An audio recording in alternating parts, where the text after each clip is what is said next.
Okay, baby's asleep, 3-year-old's watching Mario. Let's get this over with. So before you get started, one of the things I want you to look at that you might not think about is your nails. If your nails are chipped, like if you've got chipped paint on them, you're gonna wanna just take that off.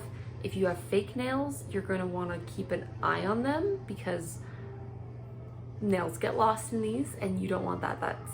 That's icky. So just keep that in mind. Obviously the link is gonna be down below to the recipe, and I looked and I do have a recipe for pizza rolls to kind of like explain it a bit more, so you should be able to look at that. But I'll show you how to make the dinner rolls and pizza rolls. And yeah, my husband owes you because I haven't made these in a hot minute. So anyways, let's get to it. Okay, first thing that you're gonna do is get your yeast and your water started. So what I like to do is I like to actually pre-game a little bit. I like to put warm water in my bowl so that way it's actually nice and warm before I get started, because these are stoneware. If you don't have stoneware bowls, then you probably won't have a big issue with this, but if they are thicker and they hold temperature more, then you're gonna want to warm them up a little bit. Otherwise, they might be too cold, and then they'll cool off your water, so then it won't activate your yeast correctly.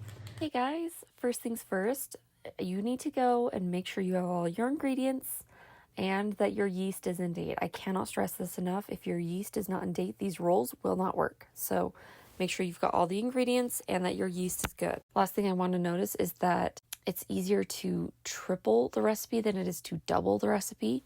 So for instance, the recipe calls for 1/3 of a cup of butter, and it's so much easier to just melt down 2 sticks of butter than to look at the back of the package and be like, okay, well, let's cut 1/3 here and 1/3 there. It's so much easier to just do a full cup. So just triplicate it. Trust me, that's the easier way to do the math. And it makes it so that all the 1/3 cup things, they become 1 cup. And it's really nice. Much like it's difficult to explain what the texture of the dough is supposed to be like, it's kind of hard to explain what the water is supposed to feel like and how I know it's the right temperature. So I'm going to pull out my thermometer. I'm going to show you guys. Right here you can see it's at 110. You want your water around 105 to 115. So I'm like smack dab in the middle of that, which is good. If your water is too hot, you're going to kill your yeast. So absolutely do not do that. Don't be too hot with it. If it doesn't activate fully, that's not the end of the world. There will be another chance or 2, honestly, for the yeast to activate. So don't sweat the small stuff. So yeah, we combine our yeast, sugar, and water. You add the sugar so that the yeast has something to eat, and it helps it activate even more. It's just something to boost it along. I didn't add all the sugar to the yeast mixture.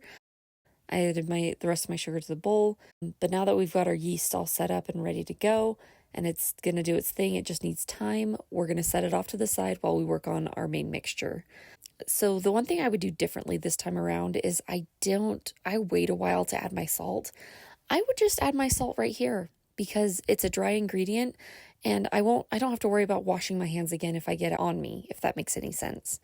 So do your salt first and then move on to the next thing. One more important thing to take care of at the beginning of this recipe is when you're pulling out your ingredients, pull out a little extra butter if you're making regular dinner rolls, because you're going to need some softened butter to add to the center of your rolls, just like Grandma did. I would move on to heating up my milk next because you need to scald it and then let it cool.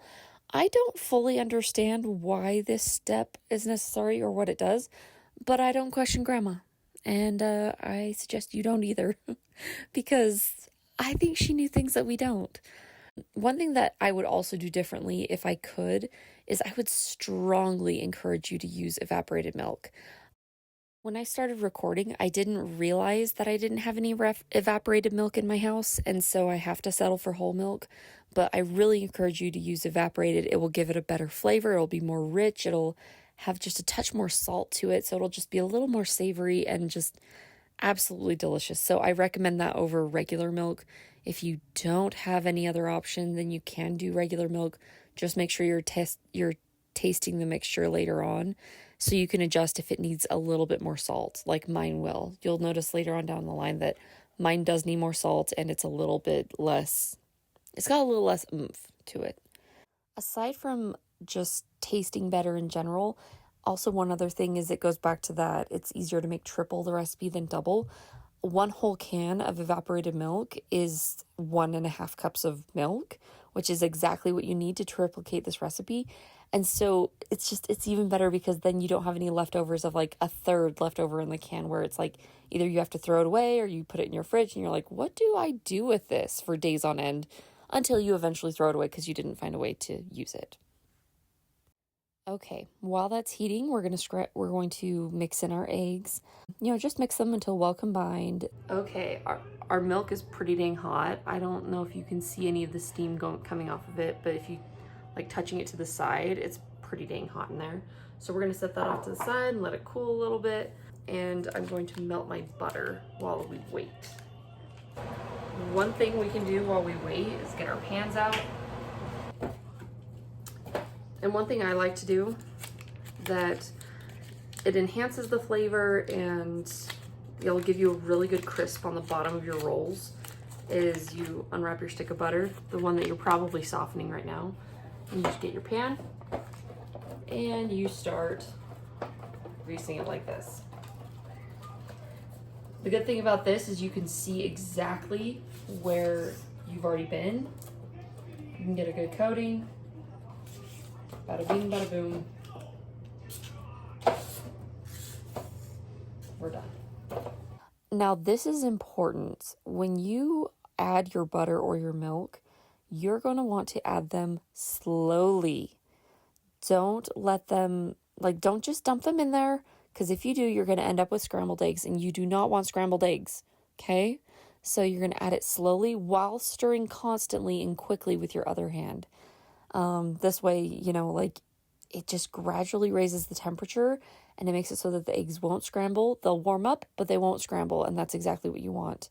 Now, once everything is mixed in, if you touch it with a clean finger, you'll see that it's pleasantly warm. It's not as hot as our previous water mixture for the yeast, but it is warm. And this is the second chance I was telling you about. If your yeast has been struggling to activate, this second round of warmth can help. You'll see here it's about 100 degrees, and that should be enough to help it along at least. So grab your yeast mixture and pour it right into the big bowl. You don't need to be as careful as you were with the butter or the milk. You don't need to worry about scrambling eggs on this step. Make sure you scrape down the sides and add all of the mixture in. The sugar likes to settle at the bottom, so don't leave that behind. Stir well, and then we're ready to move on to the flour. Now, this is the part where if you follow the recipe, it will all go to crap. Adding flour is one of those things that's you go until your ancestors are saying, stop, then stop, what are you doing? So we don't want to get to that last point. So listen to me. I'll be your ancestor today, even though I'm your cousin. So anyways, we want to have enough flour where you can handle it without your hands becoming a gloopy mess, but we still want it to be a bit tacky. It's a bit hard to describe with words, which is why I thought it'd be best to film this to show you the texture. So in the beginning, we're just going to add 3 cups right off the bat, no problem. And then we're going to mix well. If you see lumps, don't worry. They'll work their way out as we add more flour and the mixture solidifies. My mixture is still really wet, so we're going to add some more flour and mix that in. Okay, so you'll notice that I added 2 cups of flour here. We're mixing, and basically you just keep going until it's really hard to stir with a spoon. And that's the point when we're going to clean off the spoon and we're going to get our hands dirty, and you're going to need to get in there to work the dough with your hands. Now, if you wanted to, you could do this on the counter. There's lots of people who do. I like to keep my mess contained, somewhat, kind of. So I like to add my flour to my bowl and mix from there. If there's one thing you get from me regarding kneading, it's that you want to use the palms of your hands or the heels and your fist. Those are the best tools you have in your arsenal to form the dough and to work the gluten and to get the dough to actually start to become what you need it to be. If you use too much of your fingers in there, you're going to end up with a huge mess. And it'll take time and practice, so kind of look at what I'm doing with my hands. You'll see a few examples of this throughout the video. But yeah, focus on using the heel of your hand, and you scoop things up, you bring them to the middle, you push down in. And yeah, just keep doing that over and over until we get to the texture that we're looking for. And this is the texture you're looking for. I cannot emphasize this enough. I would rather you add too little flour than too much. That's because the mixture is going to get more flour mixed in anyway when you roll it all out. So if you're close to the end and you're looking at your mixture and think, should I add 1 more cup? I would say leave it be. If you really feel like you need to add more flour, then I would recommend you add it 1/4 or 1/3 of a cup at a time instead of like a full cup. You'll notice I sprinkled some more salt on mine, but that's because when I cleaned my hands, I tried a bit of the dough and it needed more salt. So I didn't want to need it again because I had literally just washed my hands. So I just sprinkled it on and I'll mix it in when I punch down the dough later. Again, this would not be necessary if I would have had evaporated milk, but I digress. Once you get it to where you want it, you spray the dough and the sides of the bowl, and then you cover it with cling wrap or whatever you've got. But anyways, so find a warm place in your house to leave it. So if your AC works really well and you've got a cold house, then this might be a concern. Find a warm place for it. For example, in my house, the countertop above my dishwasher is really warm, because when the dishwasher is running, it warms up the counter. Maybe you have like a dryer in your house you could put it on, or just like a warm room. If your AC doesn't work very well and your house runs hot anyways, then just leave it on the counter and it will work fine. And basically you're just going to leave it on the counter until it doubles in size. Do not let it overprove. If you let it overprove, which is what this process is called, you're going to end up with just too much yeast. It'll just taste slightly different, but also it's going to make you burp a lot. So don't let it overprove. I would just let it go until it about doubles in size. It's going to probably blossom up over the top of the container you put it in a bit. That's very natural. It didn't record the part where I showed it doubled in size, so you're just going to have to deal with this picture. This is what I could find of another one that I made before. So yeah, just that's kind of what you're looking for. If yours hasn't raised that much, don't worry about it, because they will rise in the oven. Don't you worry.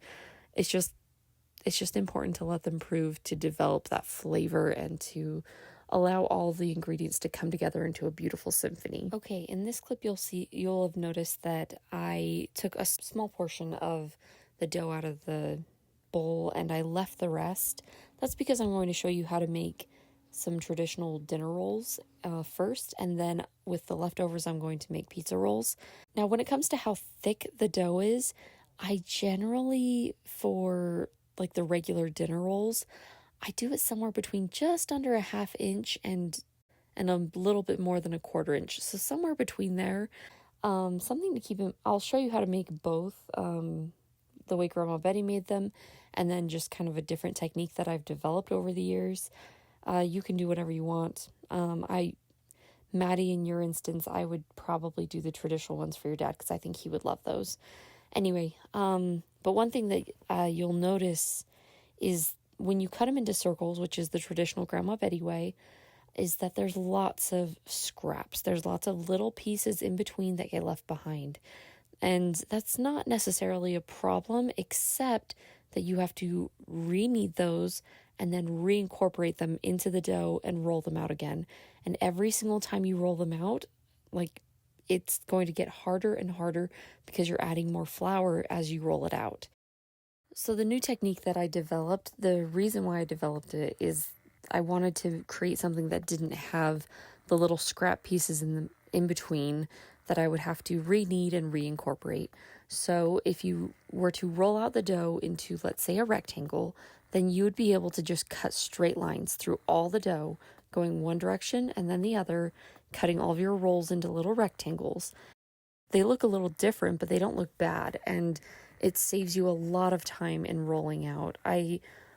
Looking back, I wish I would have shown that a little bit better. Trying to show it on a curve was a bit silly, but you kind of get an idea for what I'm saying.